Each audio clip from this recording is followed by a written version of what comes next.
Signore e signori, buonasera, benvenuti. Ci ritroviamo laddove in un certo senso ci siamo lasciati circa 2 annetti fa. Di buon auspicio questo incontrarci di nuovo in questa sede per presentare un nuovo libro sulla compagnia che Luca Granella, l'autore, ha deciso di dedicare. Prima di tutto però vorrei presentare chi è presente a questo tavolo, e cioè al primo ufficiale Andrea Albarelli, al ex non mi piace, quindi dirò maintenance manager Giancarlo Trevisan, non mi piace, e il comandante Roberto Buogo e poi Marcello Lombardo, il comandante che è di fronte a noi, come fosse di fronte a una commissione d'esame. Un ragazzo originale. Sì, un ragazzo originale, dicevamo, quindi... mancava una sedia, la possiamo rubare di lì. Grazie. Ci si sposta pure. Dove ci spostiamo, scorriamo tutti. Vicino a me, Luca Granella, appunto l'autore, di cui leggo ora il suo profilo. Quindi dicevamo è nato a Torino il 31 marzo del 77, scrittore storico dell'aviazione, che ha all'attivo diverse pubblicazioni con le più importanti case editrici in campo aeronautico, 6 pubblicazioni: Tortoli International Airport, Airbus A320, da Alisarda Meridiana, appunto, di cui parlavamo prima, un volo lungo oltre 50 anni, Boeing B737 Series, Sierra Alpha One in volo con l'elisoccorso Valdostano, e Alisarda e Meridiana da vena fiorita alla nascita di Air Italy, non ti sei fatto mancare nulla. Esperto di trasporto aereo, gestione aeroportuale dell'elisoccorso, è intervenuto in qualità di relatore in vari convegni di settore. I suoi articoli sono a presenza fissa sulla testata di turismo e cultura Sardegna Immaginare, che non conosco, sul magazine JP4 in mensile di aeronautica, dove si è occupato di elisoccorso, alla rottante, aeroporti, aviazione commerciale, insomma. Vanta collaborazioni con aziende del calibro di Air Green, Air Dolomiti, Meridiana, Meridiana Maintenance, GEAC, GEASAR, GEARTO, AVDA, Sogeal, sembrano scioglilingua, difficilissimo da leggere, il Museo di Volandia, EMSA Association e con la testata online Emergency Life. Dal 2012 è presidente della New Wings Models, il più prestigioso club europeo dedicato al modellismo aeronautico, e quale note dolenti, che possiede una rara collezione di modelli dove ha circa 4.000 aerei. Quindi non so se abbia affittato un hangar per ospitarla, comunque ce l'ha, o meglio dice di averla. Da anni apprezzata nelle maggiori mostre a tema, tra i quali spiccano alcune riproduzioni esclusive dei velivoli della compagnia protagonista di questo volume. Dunque, prima però di iniziare questa chiacchierata dove insomma cercheremo di comprendere i vari passi che hanno portato Luca a occuparsi nuovamente della... concederete tutti se la chiamerò la sua compagnia, di fatto senza portafoglio, comunque dovremo guardare un filmato introduttivo sulla storia della compagnia, da cui verremo introdotti nel dibattito.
Questa diciamo è in estrema sintesi un po' la storia di una compagnia. Volevo subito chiedere e introdurre sull'argomento del libro appunto Luca, l'autore. Diciamo che questa è la punta di diamante di un percorso che è iniziato nel 2015. Questo sicuramente rappresenta un po' il top anche con un grande editore e volevo chiederti un po' da cosa nasce questo progetto. Allora, buonasera a tutti, grazie di essere venuti nuovamente in questa sede per il secondo volume sulla storia della compagnia. È un progetto che in realtà è nato a più mani. La stessa idea l'abbiamo avuta sia io, il comandante Massimiliano Mascioni, che oggi insomma, sta lavorando, quindi è per aria, non è tra noi, e Giancarlo Trevisan.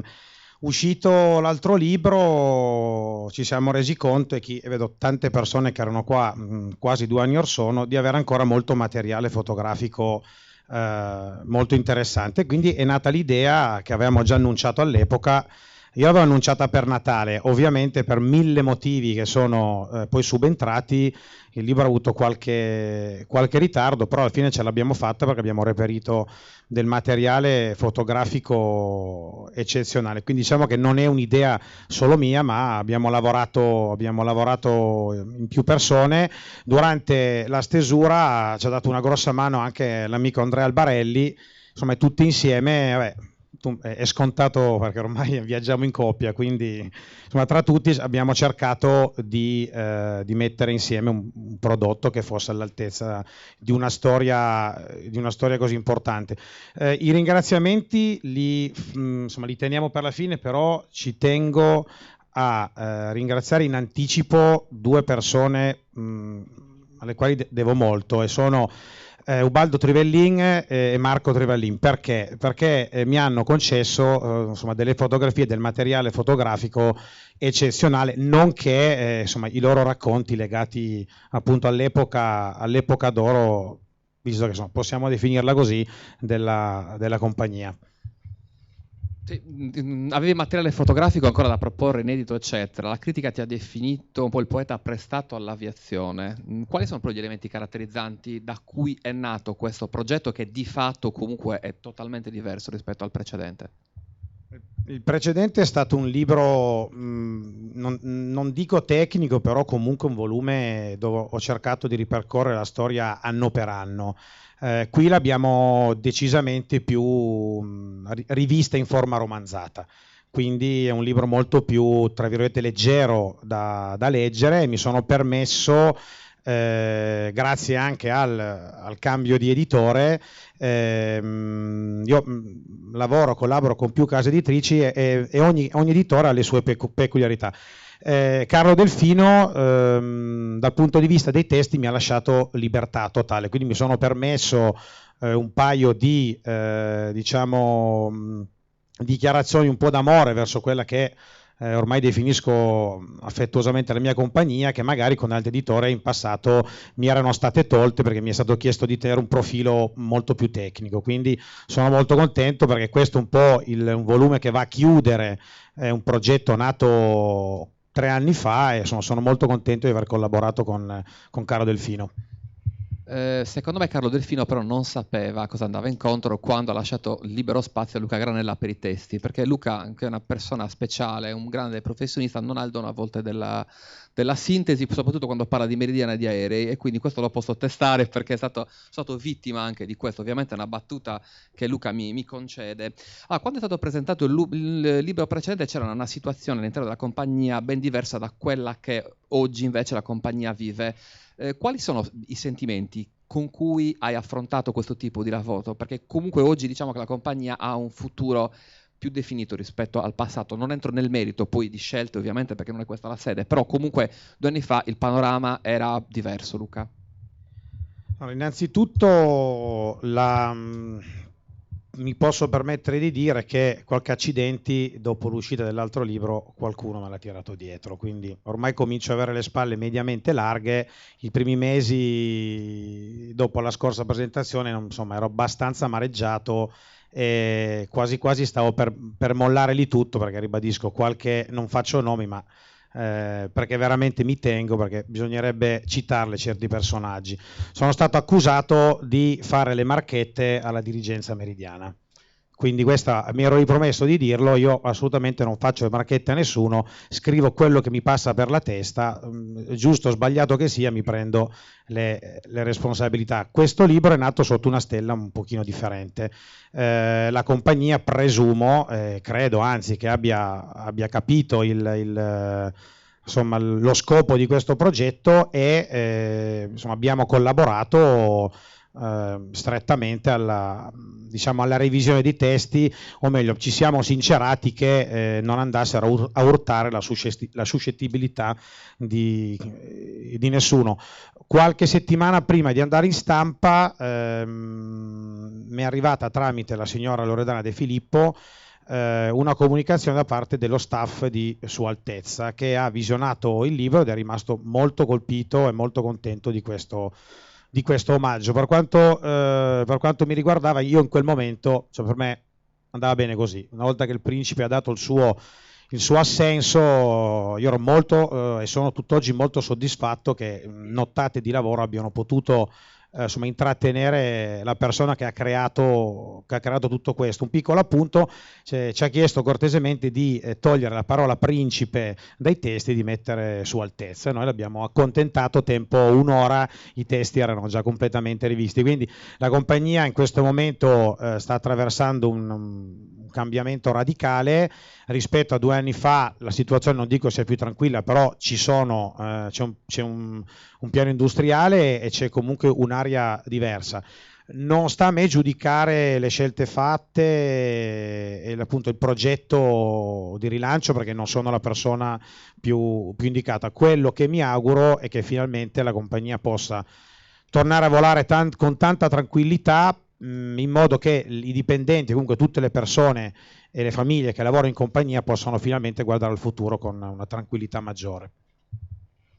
Volevo chiederti, ne hai già parlato in parte, delle difficoltà che hai incontrato nella stesura di questo libro, e poi anche il fatto che, ricordo perché c'ero, che tu dicesti che il libro sarebbe uscito nel 2017. Siamo un pochino slittati, ma alla fine l'importante è portare a casa il risultato. Poi se la data insomma non era quella, Luca, credo non sia importante, dimmelo tu. Ha avuto ragione il comandante Mascioni, ha detto per Natale non ce la faremo mai.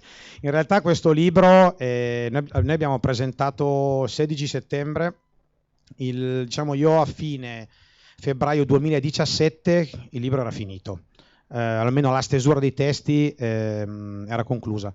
Poi cortesemente la compagnia mi ha chiesto di pazientare, insomma di attendere momenti migliori per la pubblicazione. Abbiamo aspettato un anno e siamo arrivati al metà marzo 2018, data d'uscita ufficiale di questo, del volume che stiamo presentando oggi. Difficoltà le abbiamo avute, nel senso che non avevamo l'autorizzazione della famiglia di Salvo per utilizzare le fotografie.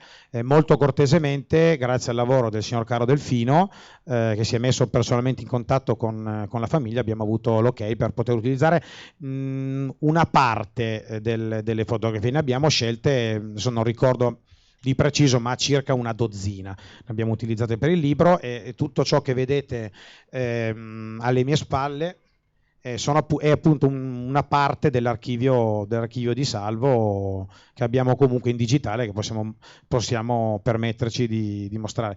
Altre difficoltà sono nate dal fatto che in origine il libro era previsto bilingue. Poi, per mantenere un formato molto elegante con la copertina rigida e non cannibalizzare il numero delle foto da inserire, abbiamo scelto insieme alla casa editrice, abbiamo optato per la pubblicazione solo in lingua italiana. Avremmo dovuto veramente eliminare del materiale meraviglioso, quindi abbiamo optato per questa scelta. Eventualmente un volume poi in inglese, come è già stato fatto per altri libri del Caro Delfino, potremmo valutare in futuro di pubblicarlo. Diciamo che il punto di forza che è direttamente proporzionale alla difficoltà poi nella scelta è quella relativa proprio alla galleria fotografica, che sicuramente è molto più imponente nella sua totalità, però quali sono stati i criteri? Cioè, qual è stata anche la metodologia che hai utilizzato nella scelta di questa o di quella foto, anche rispetto all'altro progetto? Per quanto riguarda la parte fotografica, come ho già detto, la famiglia Trevelin è stata molto gentile, molto disponibile, insieme all'archivio di Giancarlo Trevisan, perché Giancarlo ha veramente è una memoria storica della compagnia eccezionale, oltre che essere un fotografo fantastico. Quindi devo dire che mi ritengo fortunato ad aver lavorato con del materiale di questo tipo. La scelta delle immagini è avvenuta, c'eri anche tu un paio di volte, abbiamo lavorato per un paio di mesi, qualche volta in casa editrice a Sassari, un paio di volte in palazzina sui Meridiana, insomma, ci siamo trovati più volte per cercare di mettere insieme l'archivio. Me lo sono ripassato veramente fino a qualche notte prima di andare in stampa. E il comandante Mascioni, che è sempre ipercritico, mi fa: meglio di così non avremmo potuto fare. A quel punto ho chiuso il computer e ho detto: sei contento Max? Siamo a posto, perché è sempre molto critico, ma nel senso buono, perché effettivamente in origine io avevo un progetto leggermente diverso. Io ho vissuto un po' più la storia moderna della compagnia, quindi quello che è stata la storia degli anni 70-80 ero talmente piccolo che non ho potuto, insomma, non ho dei ricordi in prima persona, però grazie ai loro consigli abbiamo, non sta a me dirlo, ma prodotto veramente una chicca a livello di Amarcord. Ovviamente hai dimenticato una cosa molto importante, cioè che mi hai praticamente sequestrato tra Natale e Capodanno lo scorso anno, chiedendomi cortesemente di dedicarti nel tempo 8 ore con Albanelli che era con noi. Vabbè, è stato un bel sequestro perché ci trovavamo nella palazzina Meridiana, ogni tanto sentivamo qualche aeroplano, quindi diciamo che è stato anche piacevole questo tipo di attività. Diciamo che qua hai dato una veste dal punto di vista dei testi meno tecnica per quanto riguarda appunto la parte testuale. È una scelta precisa, un carattere un po' più divulgativo, che non significa abbassare il livello, ma una scelta proprio diversa da parte tua. Ma l'idea è stata quella di cambiare completamente il format rispetto allo scorso libro. I capitoli ai quali sono più legato, al di là della storia pura della compagnia, è quello che ho definito nel libro il commiato, quindi il mio saluto alla storia appunto di questo importante vettore, e il capitolo dove si parla dell'ultimo volo del nostro, posso dire nostro perché qui insomma sull'80 abbiamo qui e anche in platea abbiamo dei signori piloti che hanno volato su questo meraviglioso aeroplano, quindi mi sono lasciato un po' andare in merito a questi due capitoli. Ecco, in proposito volevo leggervi un passaggio, secondo me più interessante, che riguarda appunto l'addio a Ismael, che sarebbe l'Eco Lima, che Luca, insomma, da cui Luca è stato segnato profondamente a livello proprio emotivo. Dice: il congedo dell'attività di linea programmato per domenica 13 novembre 2016 è avvenuto sulla rotta Roma-Fiumicino-Olbia, quando con codice di volo IG1116 la fusoliera di Ecolima ha accarezzato ancora una volta i cieli italiani, ripercorrendo a ritroso quella che era stata nel 1984 la tratta inaugurale di ingresso in servizio Olbia-Roma-Fiumicino. Nei 45 minuti di viaggio verso la Sardegna, i 157 passeggeri a bordo hanno potuto apprezzare nelle parole del comandante Gian Luigi Onori il curriculum prestigioso dell'aeromobile sul quale stavano volando, uno degli ultimi ambasciatori della famiglia dei Super 80 in Europa. Spinto dai due fedeli JT-8D, compagni di tante avventure vissute appeso al firmamento, Ismael, arrampicandosi oltre una fitta coltre di nuvole, ha raggiunto a quota 33.000 piedi una luna piena mai così luminosa da 70 anni. Conseguenza di un raro fenomeno astrale. Anche gli astri, per combinazione o per destino, hanno voluto così rendere omaggio al nonno della flotta MD-80 Meridiana, con il risultato di aver creato una cartolina dai toni nostalgici e malinconici. Diciamo che quindi capite un po' come è stato vissuto dall'autore questo momento, e vi dico anche che ha coinvolto anche me in questa situazione. Mi vergogno, però anche io ero triste il giorno e ve lo posso anche certificare. Io vorrei però interrompere un secondo la chiacchierata con l'autore per dar spazio anche alle altre persone che sono intervenute oggi e vorrei iniziare dal comandante Roberto Buogo, però mi piacerebbe togliere il comandante e chiamarlo Roberto perché togliamo i dottori, i comandanti, ufficiali, eccetera, per avere un... no, infatti mi piacerebbe avere questo tipo di approccio. Allora, lei è il comandante con la più alta anzianità di servizio e sappiamo che da poco ha avuto un'esperienza professionale in Cina. Ecco, può raccontarci la differenza, anzi puoi, scusami. Vicino qui? Sì, raccontarci funziona? le differenze che sono state riscontrate nel lavorare in una nuova compagnia rispetto al gruppo Alisarda Meridiana, ecco. Beh, intanto vorrei salutare i presenti e ringraziare di essere venuti. L'amico Luca ci ha offerto una bella occasione di ritrovarci, tante facce, tutte conosciute ma che magari non vedevo da tempo, è un piacere ritrovarci qua, quindi un caro saluto a tutti quanti. Tornando alla domanda, sì, volare in Cina, che vista da qui sembra tanto lontana, in effetti è volare in una maniera abbastanza diversa da come siamo abituati a lavorare qua. Questo è per tutta una serie di motivi legati al contesto operativo e anche al contesto, come posso dire, sociale della Cina. Differenze ce ne sono anche se il lavoro è esattamente lo stesso, l'aereo era lo stesso, l'Airbus 320, e fare il comandante tutto sommato vuol dire avere la responsabilità delle operazioni che ti vengono comunque date dall'armatore, che in questo caso è un armatore cinese. Lavorare lì per una persona che ha lavorato nel mio settore come comandante in un'azienda come la Meridiana, anzi diciamo dall'Alisarda, perché io mi ritengo ancora un vecchio Alisarda, poi traghettato in Meridiana e adesso ancora in Air Italy, ma comunque diciamo il DNA è quello, è diverso per il fatto che comunque la professionalità che tu hai accumulato qua ti rimane addosso, ti rimane dentro e ti viene comunque riconosciuta, perché la selezione per poter entrare in certe compagnie non è mai una passeggiata e i numeri sono abbastanza ridotti. Questo non lo dico per essere riuscito poi a passarla, ma perché in effetti affidare un aereo dei passeggeri a una persona che non conosci, che viene selezionata in una maniera sicuramente professionale ma anche abbastanza essenziale, non è mai una cosa da poco conto. Quindi comunque arrivare lì vuol dire portarsi appresso quello che comunque hai fatto per una vita. Io ho lavorato più di 30 anni qua, base Olbia, base Milano, base Verona, ma soprattutto qui a Olbia, e quindi comunque esprimi quello che hai potuto respirare, assaporare attraverso gli anni che hai trascorso prima da pilotino a una striscia, come si dice in gergo, appena entrato, poi pian piano con un po' di esperienza, assimilando anche quello che i colleghi più anziani riescono a trasmetterti, e crescere professionalmente fino a diventare comandante e quindi poi poter effettivamente dimostrare di poter lavorare anche in contesti come quello cinese.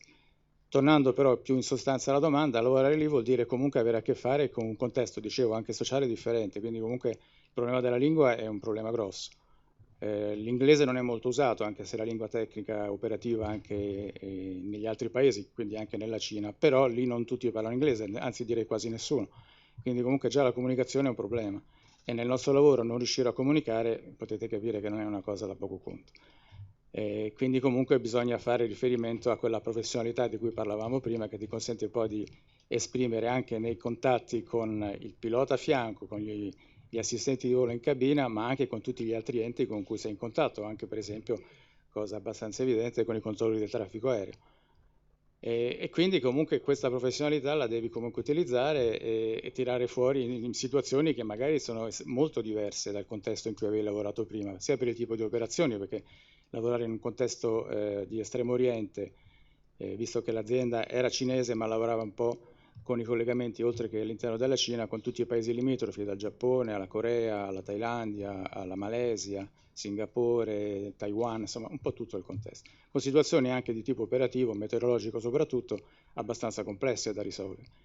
Quindi, in soldoni, per non tirarla troppo in lungo, sono cose che tu sei preparato a poter svolgere, ma impari anche facendole.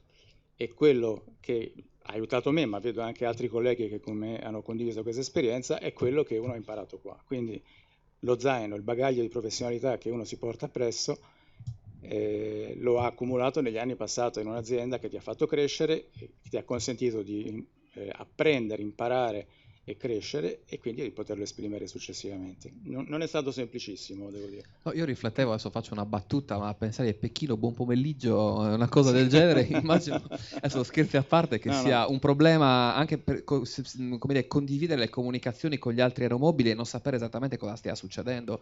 Certo, questo succede in tutti i paesi. Nel nostro lavoro, Certo. diciamo, chi fa questa professione sa che in ogni paese si usa la lingua nazionale insieme all'inglese, che è la lingua internazionale, quindi ti trovi molto spesso a parlare, facendo collegamenti anche con gli enti aeronautici in cui sei in contatto, avendo intorno altri aerei di cui magari devi conoscere la posizione o altre informazioni utili di tipo operativo, che però parlano nella loro lingua, quindi comunque devi capire un po'. Io volevo chiederti un'altra cosa, e penso che lo farò per tutti, perché per noi comuni mortali, cioè quelli che conosciamo meglio di voi le fusoliere degli aerei, perché noi le guardiamo molto più di voi, Certo. perché io non vi nascondo che da mezzogiorno alle 16 ero attaccato alla rete all'aeroporto di Olbia, nonostante l'abito, insomma, la cravatta, eccetera. Però non è da sottovalutare, scusa ti interrompo, perché ci sono persone come carissimo Andrea che fin da piccoli hanno respirato il aerei, kerosene, certo. prima ancora di poter arrampicarsi su una scaletta, quindi, o come me che facevo modellismo anch'io da piccolo, quindi comunque siamo colleghi in questo. Okay. Ecco. Però volevo così. chiederti, e non è una domanda banale,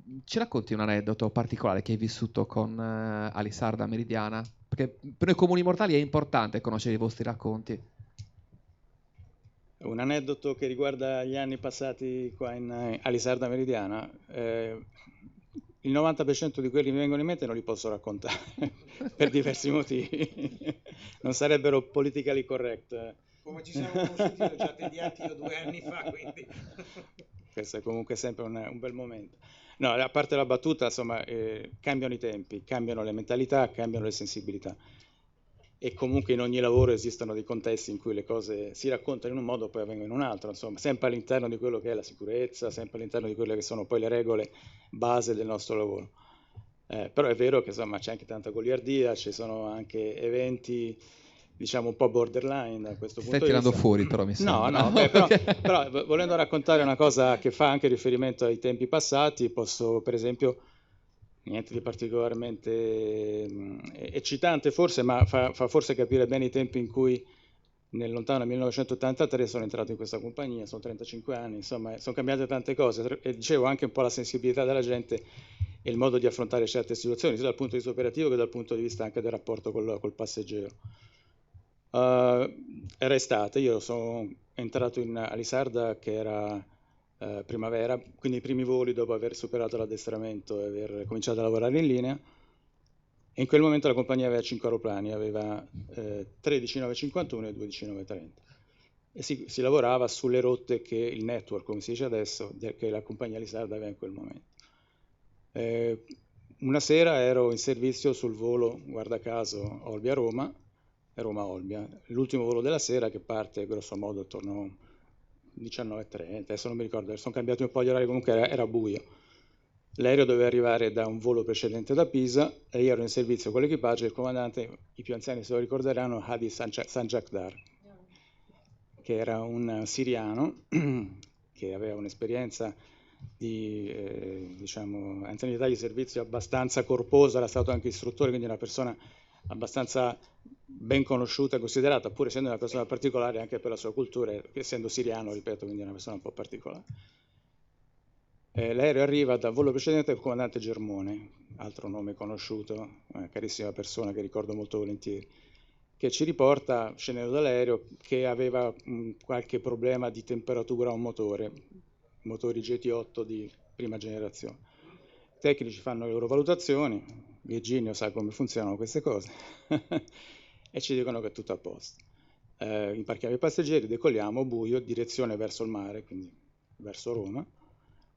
Io pilotino a destra con questo comandantone a sinistra, insomma decolliamo nel buio, decollo regolare, subito dopo il decollo, nel momento in cui in gergo tecnico si seleziona la spinta di salita, metto la mano dove dovevo mettere in quel momento la strumentazione particolare e sentiamo un botto molto forte. L'aereo imbarda, i parametri del motore destro cominciano a salire GT, cioè la temperatura del motore alle stelle, e il comandante a quel punto professionalmente fa quello che deve fare e mi chiede di fare le mie manovre da copilota per poter mettere in sicurezza il motore e poi spegnere.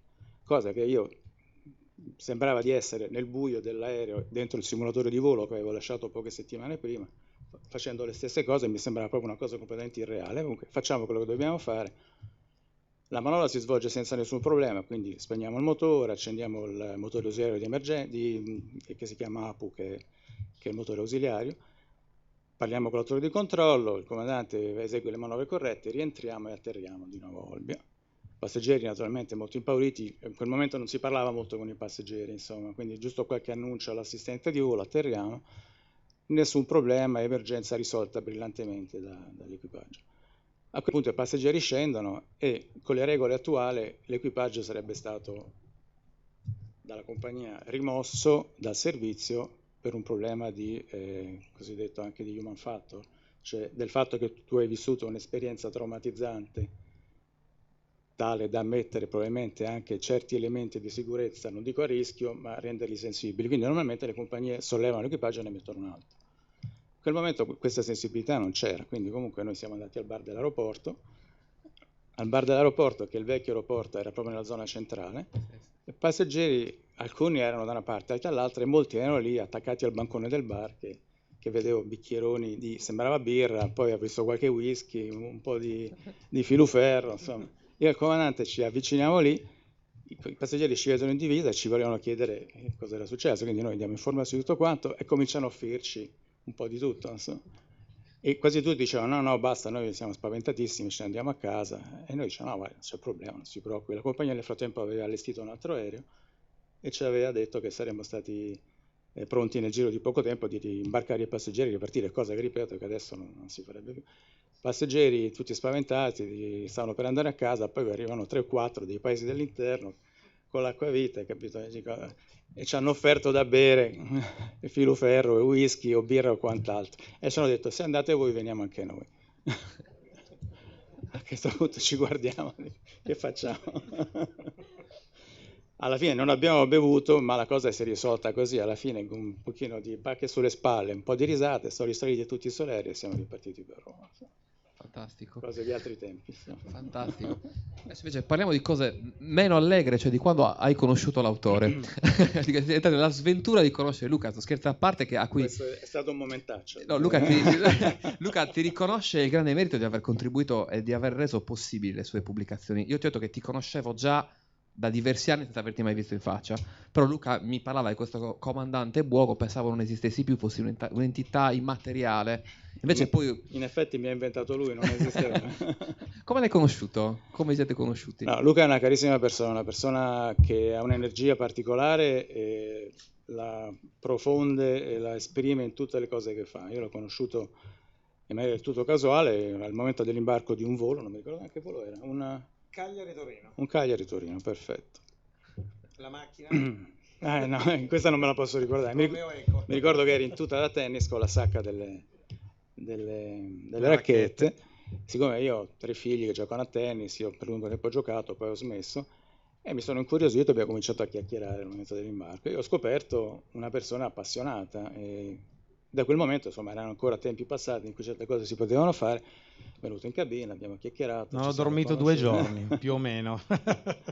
E lì si è collegato qualche cosa, siamo rimasti in contatto da subito e poi pian piano la grandissima passione di Luca ha spinto sempre di più per fare in modo che la nostra amicizia si sviluppasse in maniera estremamente bella, positiva, nonostante viviamo lontani, nonostante poi sia stato anche all'estero per tanto tempo, però comunque siamo rimasti sempre in contatto. E lui quella può essere una fortuna, però non vediamolo tutto come uno svantaggio, diciamo.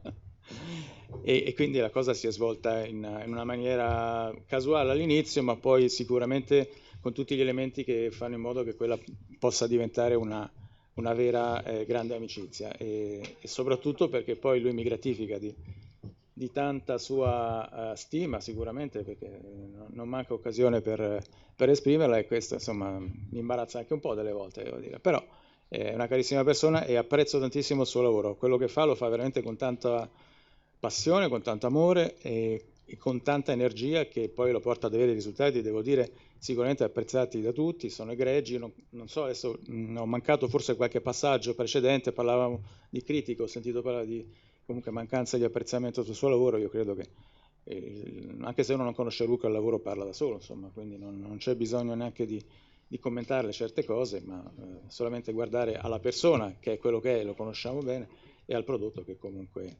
è di prima qualità sotto tutti gli aspetti. E anche leggendo passaggi come quello che hai letto prima, insomma, si sente quella poesia di cui hai fatto menzione poco fa, che comunque è un po' un filo conduttore che passa attraverso la passione per gli aerei e la passione per il volo, e anche la passione nell'amicizia che mette quando questa Che si poi, riesce a esprimere. adesso scherzi a parte, battute a parte, è una passione che, da cui non si guarisce in un certo senso, ma peggiora, perché poi Assolutamente. anche tra chi vola e chi invece non ha avuto l'opportunità magari di vivere questo tipo di vita, però poi ci si raccoglie, si parla di aeroplani, lo si fa in maniera proprio appassionata, alla pari, ecco, Sì, senza differenze poi di ruoli, assolutamente, ecco. assolutamente vero. E se mi consenti solo un'ultima coda, poi lasciamo la parola agli altri amici.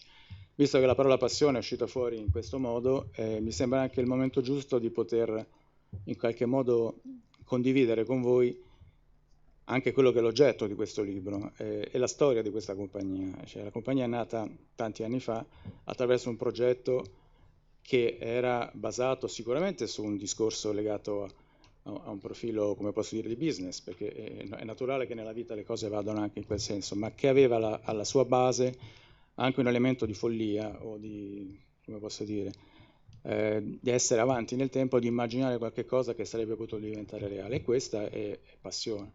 La passione è un carburante, no? Come i nostri GT8 consumavano un sacco di carburante, e questo è il motivo per cui alla fine sono diventati obsoleti. La passione invece è il carburante di tutte le imprese, magari un po' visionarie, un po' folli, che consentono poi di portare a dei risultati. Io ho qui davanti agli occhi persone che hanno condiviso gli anni migliori di questa compagnia, e io mi sono immeritatamente onorato di farne parte, e vorrei riconoscere a tutti i presenti e soprattutto agli assenti, per diversi motivi, per chi non c'è più soprattutto e per chi non ha potuto esserci, condividere il fatto che questo progetto è potuto andare avanti, ha potuto avere questi risultati perché ognuno di noi ha messo quel po' di passione, quel po' di carburante che ha consentito che l'azienda poi potesse prendere il volo e avere certi risultati.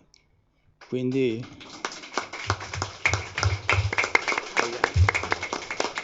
qui torno al nostro amico Luca. Siamo qui attraverso una storia, ma soprattutto al narratore che è qui con noi.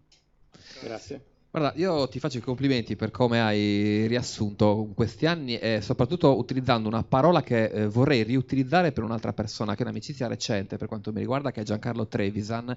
Qua ti chiedo maintenance manager, qua manca la parola ex. Secondo me è giusto che manchi la parola, ma non per passare sopra chi c'è oggi, però perché se parliamo di storia, non come Cariatide, ecco, però proprio come diciamo, chi ha visto la nascita di una compagnia, l'ha sviluppata e l'ha portata avanti con una passione, secondo me è incommiabile e difficile da ritrovare dai tempi nostri. Ecco, volevo che tu, Giancarlo, ripercorressi un po' queste tappe di come hai visto nascere, crescere e modificarsi l'azienda. Sì, io sono entrato nel febbraio del 71, perciò eravamo a Vena Fiorita, c'era un F27, poi è arrivato il secondo e poi arrivò il terzo, sempre nel... Che devo fare? Non c'era George Clooney? No, Okay. non c'era ancora.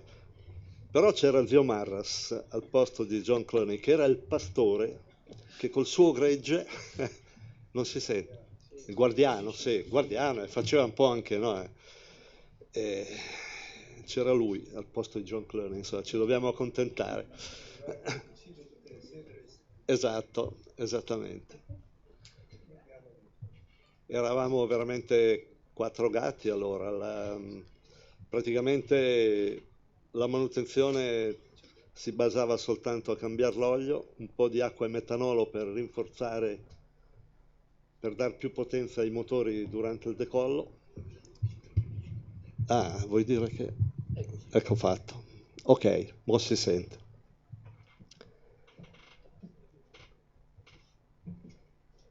E poi piano piano la famiglia è cresciuta, abbiamo cominciato a fare manutenzione, abbiamo dovuto imporci, perché l'idea era quella di mandare via gli aeroplani, mandiamoli fuori. Gli aeroplani andavano a Stavanger, a fare delle piccole manutenzioni. Poi finalmente, insomma, siamo riusciti a bloccarli e a far noi le manutenzioni. Tempi bellissimi, mi ricordo quando veniva anche l'Aga Khan, che arrivava col suo Volkswagen rosso. In aeroporto magari c'erano i ragazzi che facevano 2 tiri al pallone, perché i voli, c'era un volo al mattino, no, 2, Roma-Milano al mattino, Roma-Milano la sera, non c'era nient'altro. E veniva lì, anche lui faceva 2 tiri al pallone e basta, si passava il tempo così. Poi siamo cresciuti, è arrivata il terzo Fokker. Poi durante l'estate venne l'F-28, il famoso Papa Hotel Mike Oscar Lima, il PH Molle, glorioso, credo che era il numero 2 della Fokker, che ha girato un po' tutte le compagnie, ha fatto da start-up per diverse compagnie aeree. E poi niente, poi siamo cresciuti, poi si cominciò a vedere l'aeroporto nuovo che cresceva. E mi ricordo una volta, adesso magari Ubaldo ti ricordi il nome della compagnia, credo che durante la procedura di atterraggio, invece di atterrare a Vena Fiorita, atterrò al Costa Smeralda, che ancora non c'era l'aeroporto, era la pista. Sì, ma non ricordo il nome, non ricordo. E il buon... Era un inglese, ma sbagliato, perché lui aveva messo la 06, Sì, sì. ha visto l'aeroporto, però non ha visto lo sbarramento della croce che Ma non si era vedeva, agibile. insomma, Sì, vabbè. sì, grazie. E poi, grazie al commendatore Nadal, comandante Nadal, che era il direttore dell'aeroporto, siamo andati là. Purtroppo c'era il problema della lingua, perché quello parlava solo inglese, Nadal non parlava inglese, allora lì si fece un po' da traduttore, no? E dice: comandante, sai cosa deve fare? Deve prendere l'aeroplano e via, perché se qui parliamo con Rai, allora c'era il Rai, non c'era l'ENAC, no? Lei da qui non decolla più, non sappiamo come fare poi a smuovere l'aeroplano. Esattamente, allora niente, messo in moto, l'aeroplano decollato, è venuto a Vena Fiorita. Ma in quell'epoca successe di tutto. Un altro F-27 durante l'atterraggio ha toccato il muretto, esatto, ha toccato il muretto a secco che c'è lungo la strada che va a Loiri. Sì.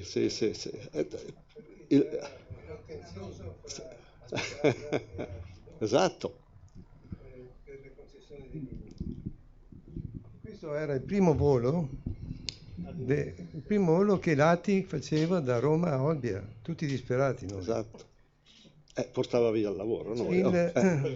Casa nostra, no, dico. Il destino lavorò per noi, perché questo aereo arrivò corto e con il carrello già disteso, Esatto. demolì il muro secco che stava fra la strada per Loiri e l'aeroporto. A quel punto lì il pilota non ha più voluto ripartire e Stranamente.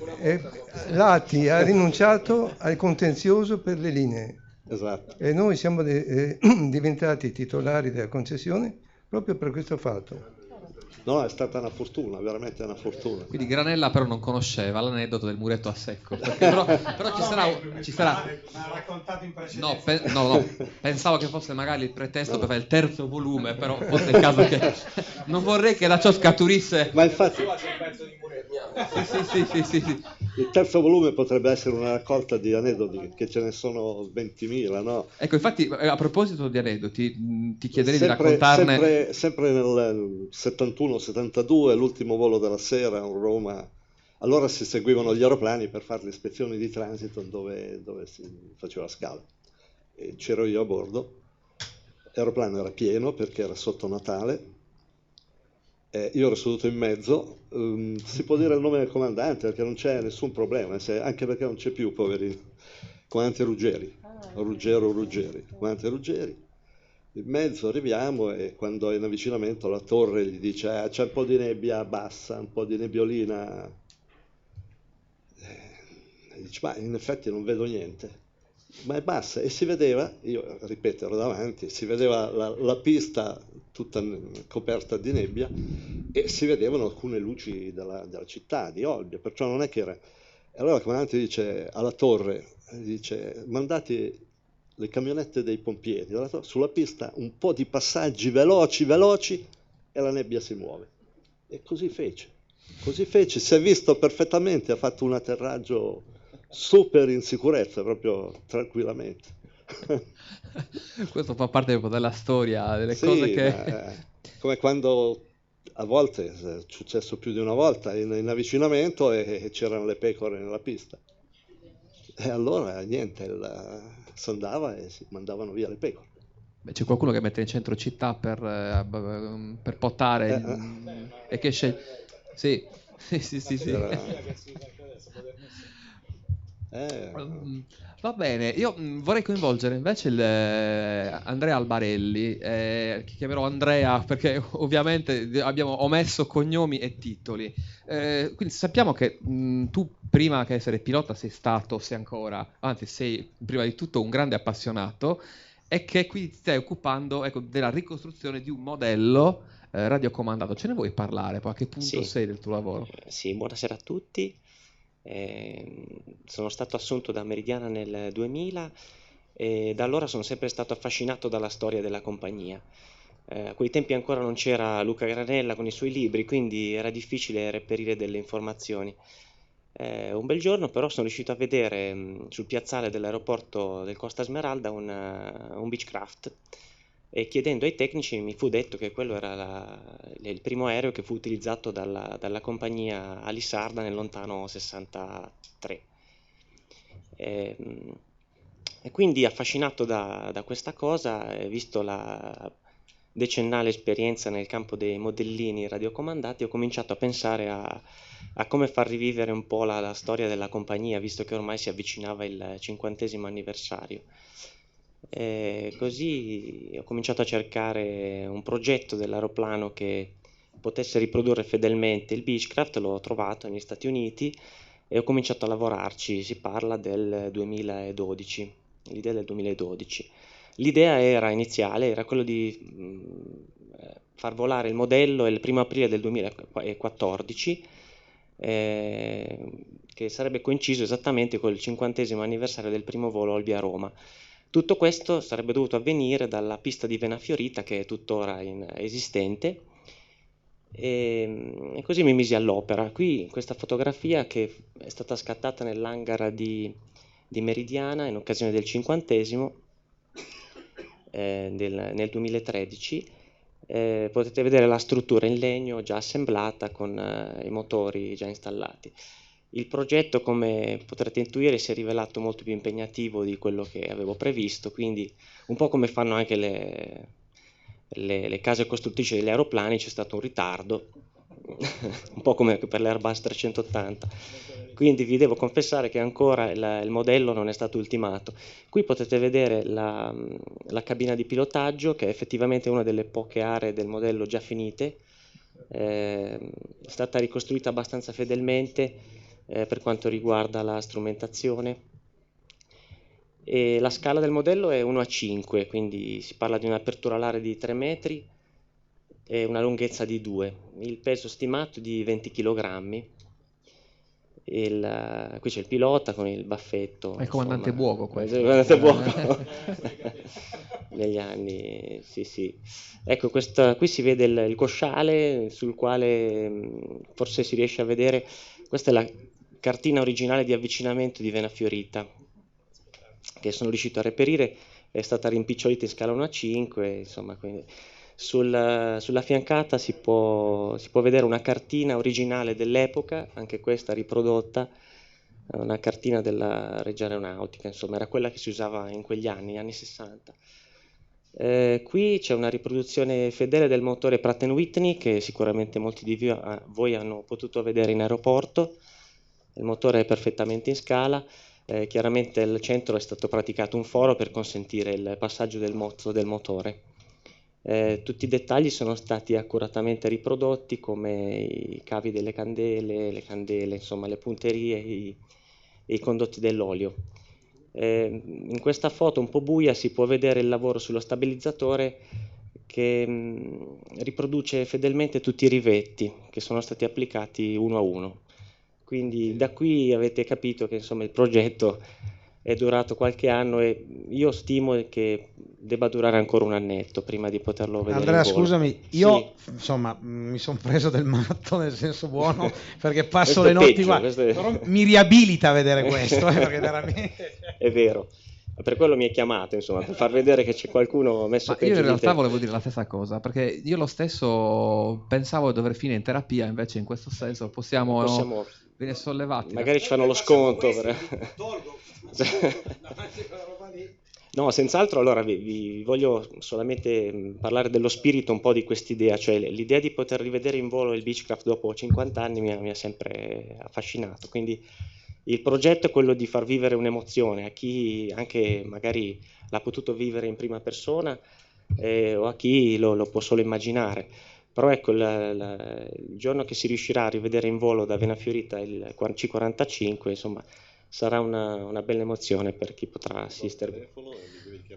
Senz'altro. In ogni caso, comunque, Andrea, volevo dirti che in ogni caso devi rimandare perché adesso l'aeroporto è occupato. Ci sono delle riprese per cui... Sono a conoscenza. Sì, ti faccio sapere appena lo ripristinano. Ok. Anche se devo dire che oggi ho fatto come dire, la ronda 4-5 volte, non per vedere Cluny, ma per capire che hanno riabilitato un aeroporto. Sei passato 4-5 volte sono passato, sì. Poi mi sono attaccato alla rete in buona compagnia per circa 4 ore a fotografare aeroplani. Vabbè, questo è un dettaglio. Sì. Non ti puoi esimere dal fatto che anche tu ci devi raccontare un aneddoto legato alla compagnia? Sì, troverete nel libro una fotografia, un profilo di un MD-80 che non è mai esistito. Si tratta di una livrea storica, da me immaginata, che in occasione del 50° sarebbe potuta apparire sulla fusoliera di un esemplare per commemorare la Lisarda. E ho immaginato di poter applicare la vecchia livrea dei Fokker e del Nord 262 sull'MD-80. Questo è il risultato ottenuto. Purtroppo non è stato fatto per vari motivi, però è stato possibile far volare l'aeroplano in modo virtuale su Flight Simulator. È stato realizzato con la collaborazione di un amico la livrea sul Mad Dog della Leonardo, che qui potete vedere in volo. Eccolo qua, questa è la livrea commemorativa che trovate nel libro come omaggio al 50° di Alisarda Meridiana. L'aneddoto di cui mi stavi chiedendo, eccolo qua. Questa foto è stata scattata a Palermo in volo, sì, certo. Non è facile, però. No, beh, anche molto pettinato, perché voglio dire... Qualche capello in più, sì. No, più che altro per la velocità, dopo cioè quel volo... anche la pelle liftata.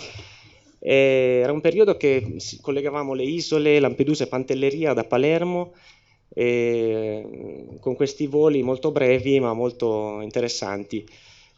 Questo era un volo per Pantelleria.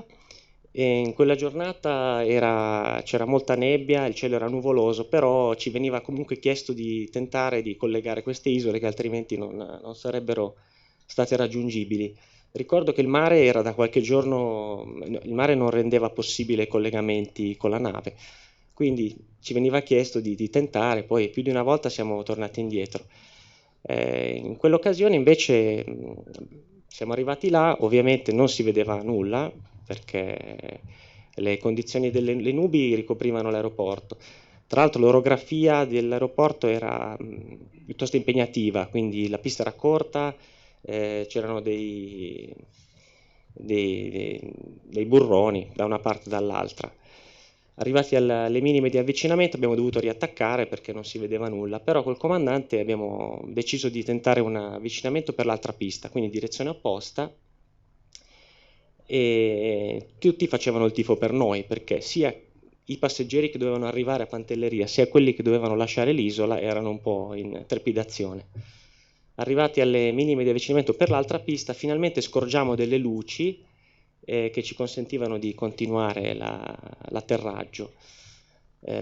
Una volta atterrati il controllore di torre ha preteso che noi andassimo al bar perché doveva offrirci da bere, in quanto lui non riusciva a tornare a casa da una settimana e quindi in quel modo avremmo potuto riportarlo dalla sua famiglia.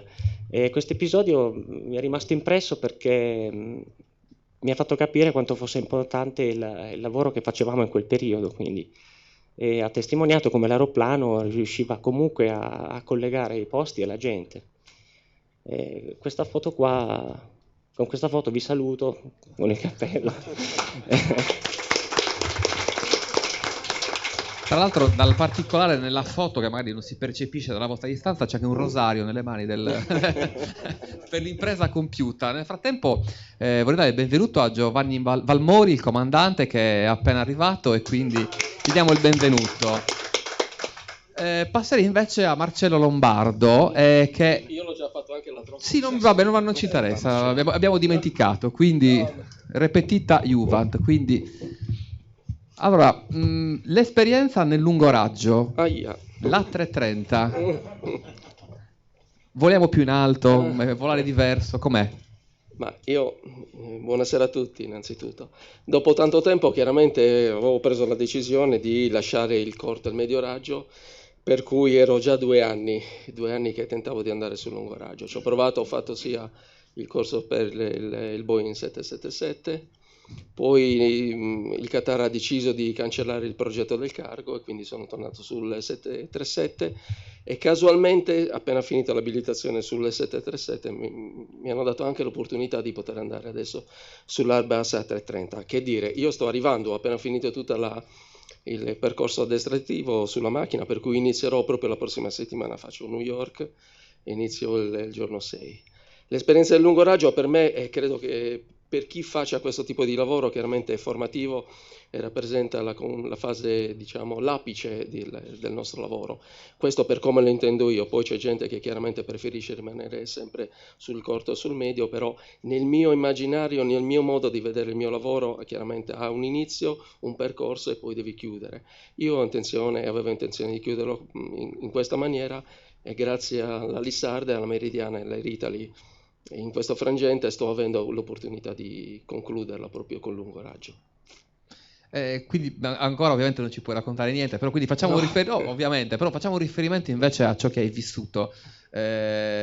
Non raccontare l'aneddoto della volta scorsa, cioè racconti una... quello, l'ho già detto, ne avrai tanti. No, aneddoti non ce ne sono tanti, nel senso che poi uno ha una carriera, fa un percorso, poi gli succedono delle cose. Mi rilaccio un po' a quello che diceva anche Roberto, ci sono cose che chiaramente fanno parte un po' del cassetto personale di ogni professionista, come nel nostro caso. Ma tanto nessuno va a raccontare no, nel caso. Pochi intimi, come si esatto. suol dire. Bene, quindi ti facciamo un in bocca al lupo per quanto riguarda il tuo nuovo... Io spero chiaramente, grazie.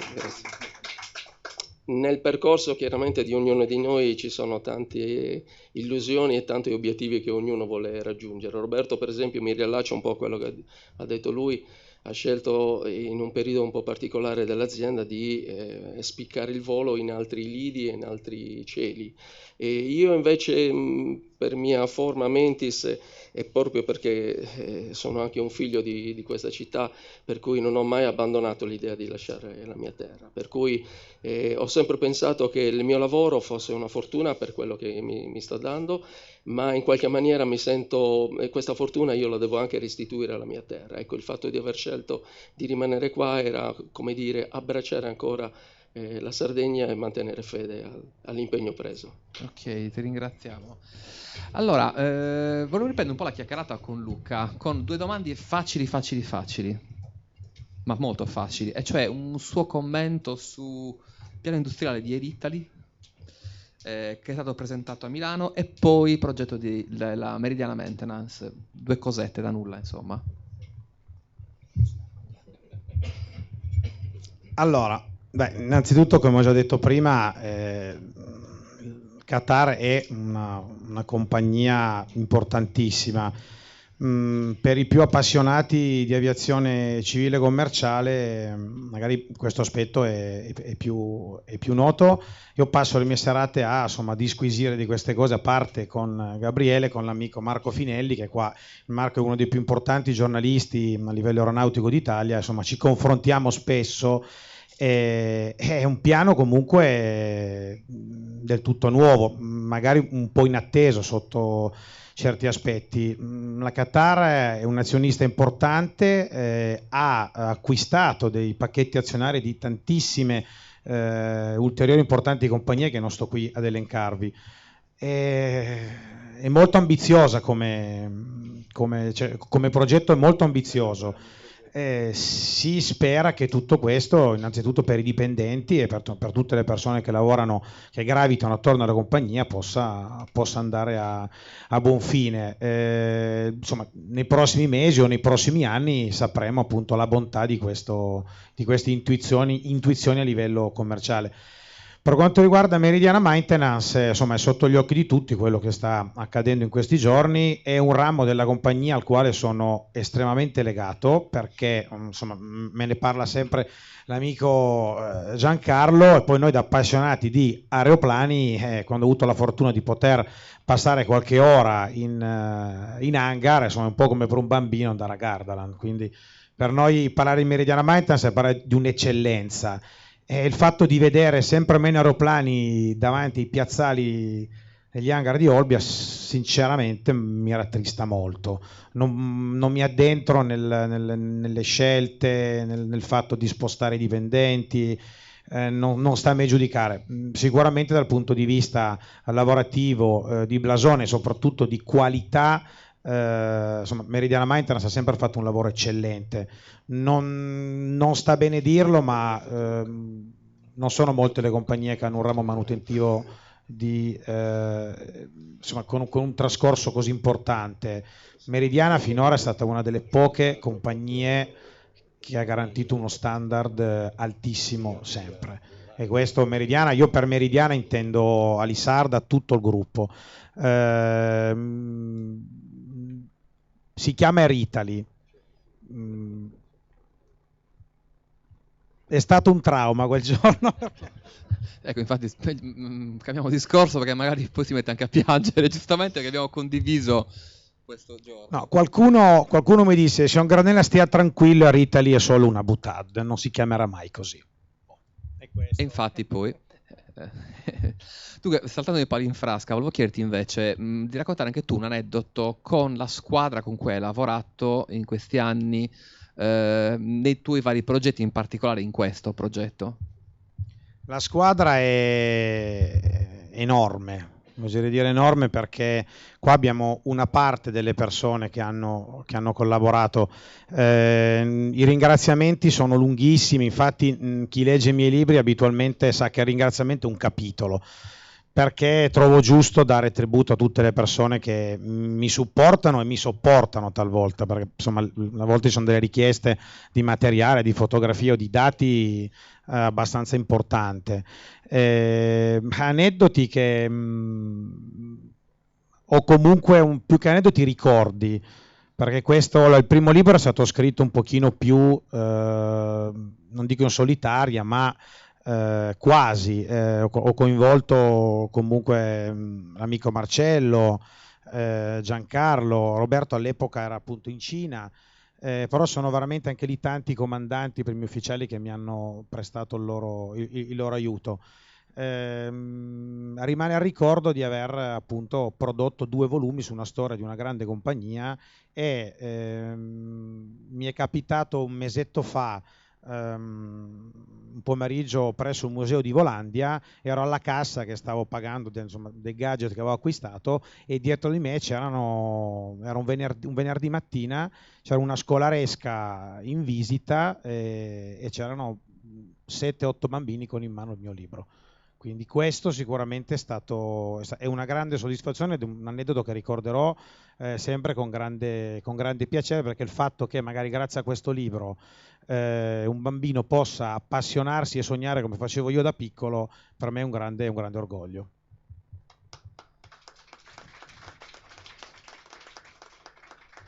Dunque, considerato che in 3 anni hai scritto solo 7 libri, sì, no, solo 7 libri, ti ho 2 domande in una, cioè uno, come fai a tenere i ritmi? Primo. Seconda cosa, non hai ancora finito con Alisarda e Meridiana, perché per settembre c'è un'altra un'altra sorpresa, che anche se poi ogni volta dici che è l'ultima, poi c'è le 3 ultime, mi sembra. Adesso non so quante ultime ci saranno. Allora, questo è un po' un omaggio che ho deciso di fare collaborando con l'altra casa editrice, l'Istituto Bibliografico Napoleone, che ha appunto pubblicato il primo volume.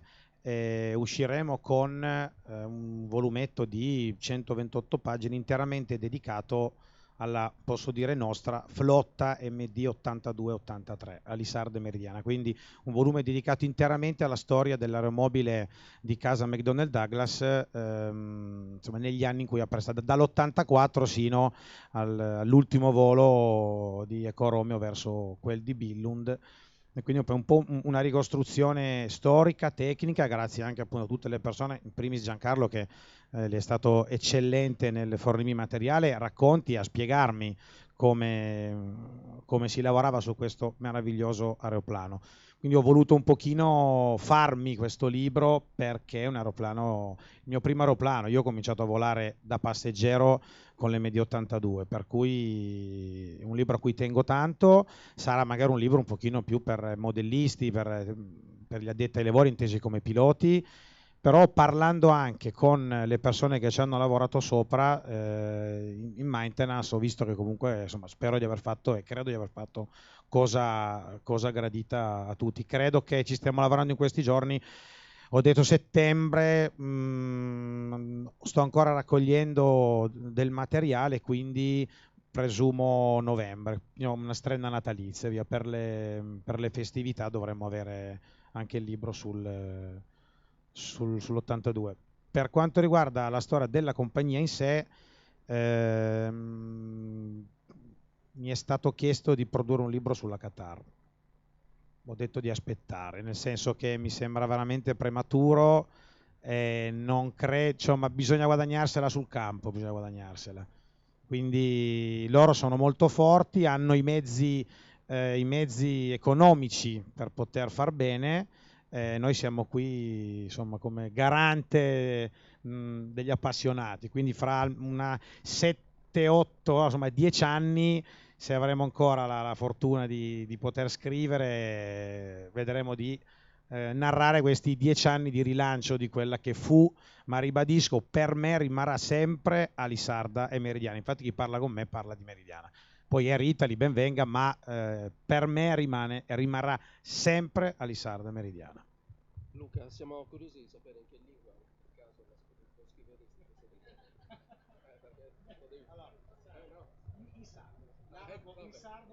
Zona neutrale.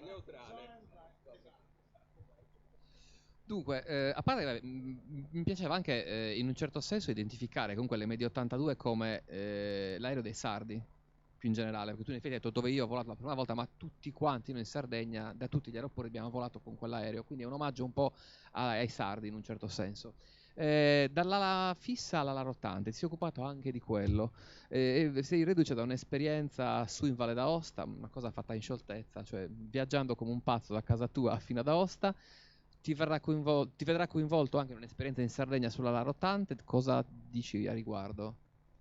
Allora, prima di cominciare con gli aeroplani, da bambino, per motivi che non sto a raccontarvi, ho passato una buona parte, insomma, della mia infanzia in ospedale. Quindi all'epoca, presso il centro traumatologico di Torino, detto anche CTO, nasceva la prima base del Piemonte lì soccorso, e quindi l'unica mia gioia in quei pomeriggi di noia era vedere la Gusta A109 K2 che faceva su e giù, e da lì è nata la mia passione anche per l'ala rotante. Quindi a distanza di quasi 30 anni ho voluto riprendere un ramo a me molto caro, e ho iniziato scrivendo la storia dell'elisoccorso valdostano, che è un'eccellenza a livello europeo.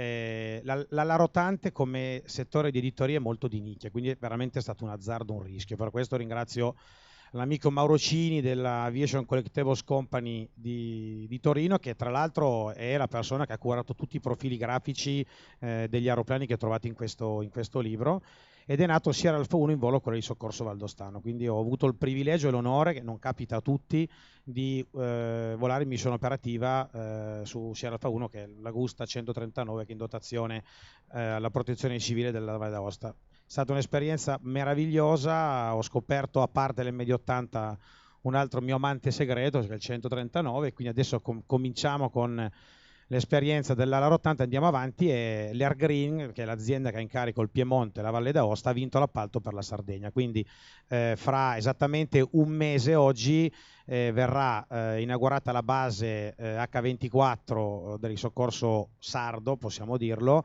Ci sarà un 139 basato a Olbia, un 145, un Eurocopter basato ad Alghero, e una macchina gemella basata a Cagliari Elmas. Olbia H24, le altre due basi 12 ore. Quindi la Sardegna avrà un servizio di risoccorso efficiente, grazie appunto all'Air Green, che insomma un'azienda con la quale collaboro da tempo ed è un'eccellenza assoluta a livello internazionale. Quindi sarò molto spesso a Olbia, ma per un po' di mesi, appunto, per parlare di elicotteri, ma intanto vedremo i 737 andare e venire dal Costa Smeralda. Luca, siccome siamo un po' in ritardo telegrafico per il 2019? Il 2019 avremo vabbè, fine anno appunto l'MD82, e poi vediamo, ci sarà appunto l'elisoccorso sardo, che sarà un po' lunghetta perché insomma sta partendo in questo momento, e poi mi occuperò di una monografia dedicata al Boeing 787 Dreamliner, quindi un volume tipo il 320 e il 737. Aspetto che arrivi la macchina che la Qatar ha promesso all'Air Italy, in modo che la copertina possa mantenere uno stile già noto a chi ha letto gli altri libri. Cioè, in un certo senso, quindi stai preannunciando un terzo volume o una minaccia? Non si è capito, esattamente, è sempre telegrafico. No, parlerà della flotta 787 Air Italy, ma è una parte del volume quella. Grazie a Dio, perfetto. Io ti lascio invece la parola, perché siamo veramente in conclusione, e ringrazio tutti i presenti per aver partecipato in questo modo, e vi ringrazio tanto di cuore, e cedo a Luca la parola per le battute finali. Allora, i ringraziamenti sono abbastanza lunghi, cercherò di abbreviare il più possibile. Allora, ringrazio la Biblioteca Simpliciana di Olbia, nelle persone del direttore Marco Ronchi e del tecnico Matteo Micozzi, l'assessorato alla cultura del Comune di Olbia, nelle persone dell'assessore dottoressa Sabrina Serra. Ci tengo a ringraziare molto la mia compagna Tiziana, che è qua in prima fila, perché mi sopporta, e devo dire che a volte non è facile starmi vicino.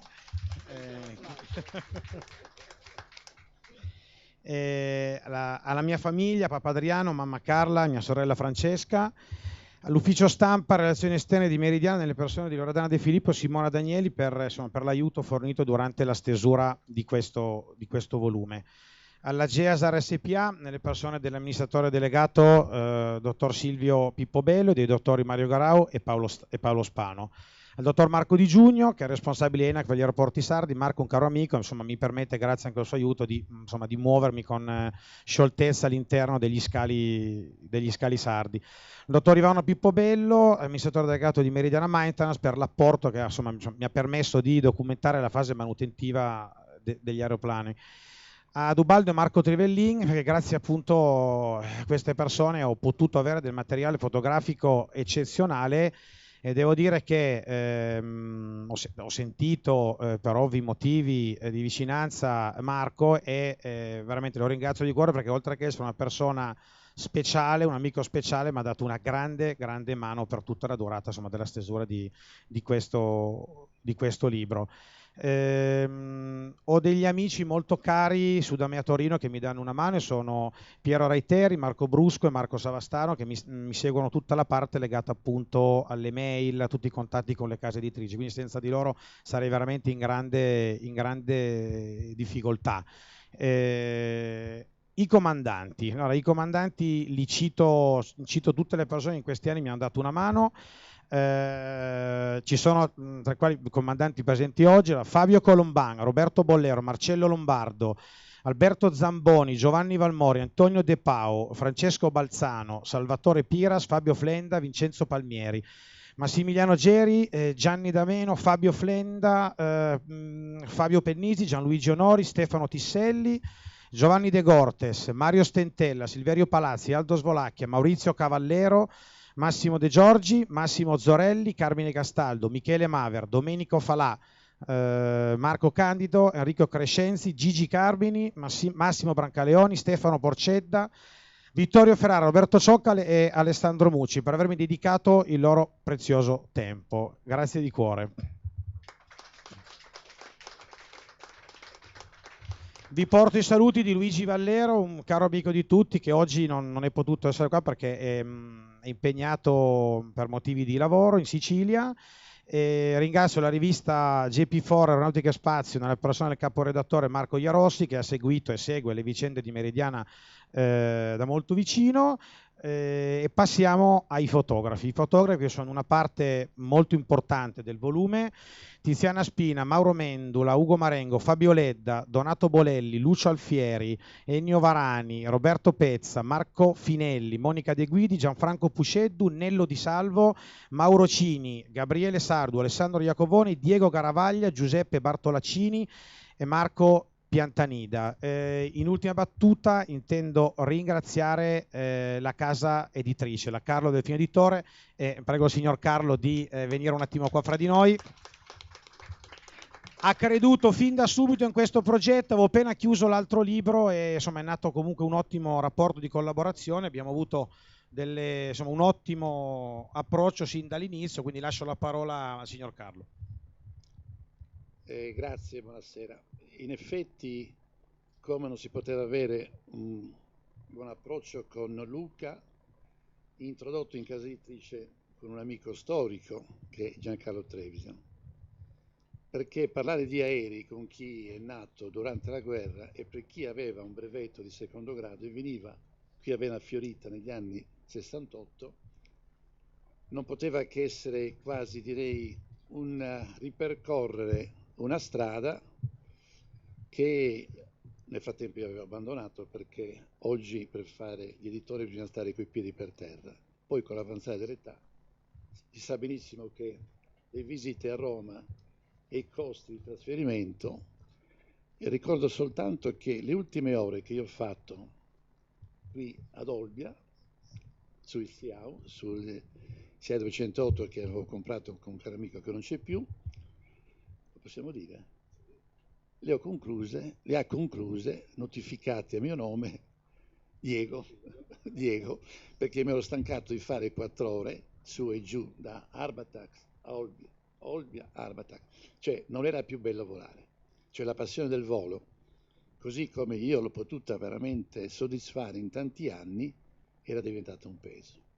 E quindi senza, come dire, rimpianti, ho appeso effettivamente, come si dice, il brevetto al chiodo e ho smesso. Però quando è venuto Giancarlo con Luca, in effetti si è riaperta, non dico una ferita, ma un piacere di riparare di aerei, e quindi vedere Alisarda, Meridiana, Vena Fiorita mi ha veramente dato l'occasione di riparare di aerei, che non mi stanco mai di parlarne certamente. Certo, si è parlato del principe e si è parlato dell'impresa, e Dio mio, guai se non si fa impresa. Ma ricordiamoci che della mia generazione parlare di Alisarda era parlare della nostra compagnia, la compagnia finalmente della Sardegna, fin dai tempi della LAI, quindi stiamo parlando dell'archeologia dell'aeronautica. Quindi il principe, in effetti, lungimirante, aveva avuto veramente una grande idea di cosa significa turismo, perché aveva fatto 2 cose essenziali: l'aeroporto e il porto. Quindi in effetti aveva chiuso il cerchio mettendo su una struttura che consentiva alla Sardegna di essere conosciuta nel mondo, ahimè, non come Sardegna, ma come Costa Smeralda, perché chi viveva in Sardegna non sapeva di venire in Sardegna, diceva vado in Costa Smeralda, quindi va in Sardegna. No, va Oh, guarda che Costa Smeralda è in Sardegna. Ma torniamo al libro. Il libro è stato come dicevo, Luca è venuto col passepartout perché non potevo dire di no a Giancarlo. Però in effetti è stata un'avventura piacevole, io l'ho seguita e tenace, perché Luca ti chiama di domenica, di sabato, ti chiama a tutte le ore, qui per lui H24, settimana sempre, come dire, operativa, e ogni tanto forse avrà colto qualche mio dissenso di domenica per parlare. Dica a Susi domani di togliere quell'immagine e metterne un'altra. Però è stata una bella esperienza per noi, e quello che io ho potuto percepire, e anche oggi, che queste cose si fanno per passione. Cioè Luca il libro l'ha fatto per passione, perché guardate, né gli editori oggi vivono come dire, non si arricchiscono, ma neanche gli autori. Sono cose che si fanno con passione, e quella passione io oggi l'ho riscontrata qui, a questo tavolo, perché quella dei piloti è una famiglia, sempre, sempre. E quella passione effettivamente credo che Alisarda, Meridiana e Ilteri abbia potuto sviluppare quello che ha sviluppato, perché c'era questa grande passione e questo grande senso di appartenenza alla compagnia. Quindi emergono. E io, se avessi sentito oggi questa presentazione di un altro libro, anche perché il libro effettivamente racconta la storia, non parliamo di tecnologia, parliamo di storia della Lissarda, della Meridiana, gli avrei detto a Luca: finisci, chiudi con 5 o 6 testimonianze di quei, come dire, comandanti o dell'ufficio tecnico, perché io mi ricordo quando venivo qui a volare, Giancarlo, vieni, ti faccio vedere, stiamo andando, vado in America, porto questo, torno dall'America. E mi ricordo anche quando tu parlasti appunto di tutta l'assistenza che voi facevate alle altre compagnie, credo che fosse una delle poche a fare. Quindi per noi era anche la Lissarda, come dire, un po' la nostra come dire, compagnia di bandiera per i sardi, perché effettivamente era una compagnia, è una compagnia, e si è cambiato nome, che in qualche modo ci inorgogliva come sardi, perché noi abbiamo la nostra compagnia. Quindi è stato fatto, come dire, un lavoro che e quindi avrei detto a Luca: chiudi con 5 o 6 pagine di aneddoti, di ricordi, di testimonianze, no? Di testimonianze che tu hai raccolto le loro e le hai trasferite nel libro, ma quelle, come dire, di prima mano, dirette, no? Come io ho sentito stasera, credo che sarebbero servite per completare ancora meglio il tuo racconto, proprio perché è legato alla storia. E io credo che, come la storia degli uomini è chiusa la storia delle imprese, che io ho avviato una collana di storia di grandi imprenditori dell'Ottocento in Sardegna, comprendendo gli ultimi Sede Piras, voglio dire, i fratelli Pinna, che sono ancora un'azienda, il Giovanni Antonio Sanna, che è il grande scopritore delle miniere, no? Che quando muore ha un patrimonio di 6 milioni nel 1870, quindi l'impresa deve lasciare un segno, deve lasciare una testimonianza, deve lasciare un ricordo. Non guardiamo i libri oggi, nel 2018, guardiamoli nel 2068, perché resta comunque, perché è vero che oggi noi ci serviamo dei telefonini, dei CD, DVD, di tutti questi strumenti eccezionali, ma provate a sfogliare un libro e guardarlo su uno strumento che io dico miracoloso, perché noi siamo qui e possiamo telefonare direttamente in Australia, in Giappone, ci risponde un altro, però il piacere del libro e della carta che resta è un piacere che altre cose non ci danno. Quindi bene è fatto a fare, come dire, questa storia e quindi questo regalo che è fatto a tutti quelli che amano l'aeronautica, l'aviazione, che sono legati alla Lissarda, a Meridiana e Ritteri, perché gli è lasciato un ricordo di tutta la loro attività lavorativa che è durata una vita. Quindi grazie Luca e grazie a voi. Mi associo alle tue ai tuoi ringraziamenti alla biblioteca, all'ospitalità, perché noi siamo spesso qui di casa, ci saremo lunedì di nuovo per presentare un libro sul lievito madre, su questo finalmente ritorno alla panificazione come si faceva 60 anni fa, e quindi grazie a voi per questa presenza, ma soprattutto dico grazie a Luca che ha voluto dedicare del tempo a questa nostra compagnia. Grazie. Vi chiedo ancora un applauso per il comandante Mascioni.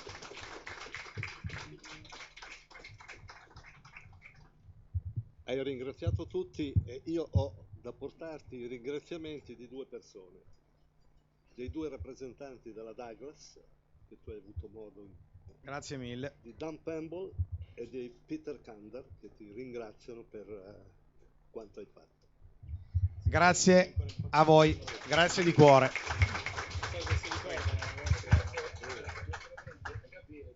Beh, Gabriele ormai una presenza fissa. C'è il dottor Trivellin che vuole ancora dire qualcosa?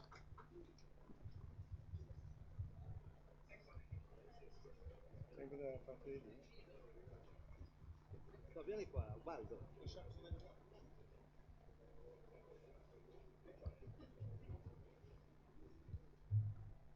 Grazie, buonasera. È un'occasione per spendere qualche parola su un avvenimento importante di questo passato, diciamo, più o meno recente. Si parla di Vena Fiorita e di Costa Smeralda. Voglio dire che con il solo Vena Fiorita non sarebbe poi andata avanti la Lisarda, sarebbe finita. Sarebbe prevalso probabilmente l'aeroporto di Alghero. L'ATI all'Italia avrebbe fatto quella parte che poi ha fatto la Lisarda, forse, ma non credo. Volevo solamente ricordare come è nato l'aeroporto Costa Smeralda, perché Vena Fiorita se ne parla e tutti quanti più o meno sappiamo di cosa stiamo parlando. L'aeroporto Costa Smeralda è l'unico aeroporto costruito ex novo nel dopoguerra. Non ne hanno fatti altri. Tutti gli altri sono derivati da aeroporti militari con la pista più o meno moderna esistente, però il Costa Smeralda è un aeroporto nato ex novo. Come è nato il Costa Smeralda? Perché senza il Costa Smeralda non ci sarebbe stata né Alisarda, né Meridiana, né Air Italy. Il Costa Smeralda è nato dall'esigenza di dare un supporto a un piano di espansione turistica. E è nato sul desiderio del principe Aga Khan di poter disporre finalmente di un aeroporto adeguato a quello che erano le sue visioni del futuro. Ci sono due personaggi in particolare che hanno operato questo miracolo. Prima di tutto voglio dire che l'Aga Khan usava l'avvocato Paolo Riccardi per, diciamo, portare i messaggi e le istanze e le preghiere dell'Aga Khan riguardanti la Costa Smeralda per la viabilità con i comuni di Arzachena, di Olbia, con la regione. E altri due personaggi fondamentali sono stati il Salvatore Cottoni, un parlamentare della regione sarda e successivamente sottosegretario ai lavori pubblici. Senza il suo, diciamo, apporto probabilmente non staremmo qua neanche a parlare. L'altro personaggio è l'avvocato Sergio Peralda, che all'epoca era assessore alle finanze e riuscì a fare il miracolo di dirotare una parte di fondi regionali a beneficio del nascente aeroporto. In effetti l'aeroporto è stato costruito e dalla regione sarda, mi riferisco agli espropri e ai movimenti di terra e dallo Stato italiano. Poi ci è messo anche una parte da Lisarda per poter far funzionare l'aeroporto. Ecco, vorrei citare questi personaggi perché sono personaggi che sono scomparsi. E l'onorevole Salvatore Cottoni, poveretto, è morto 3 mesi dopo aver aperto l'aeroporto.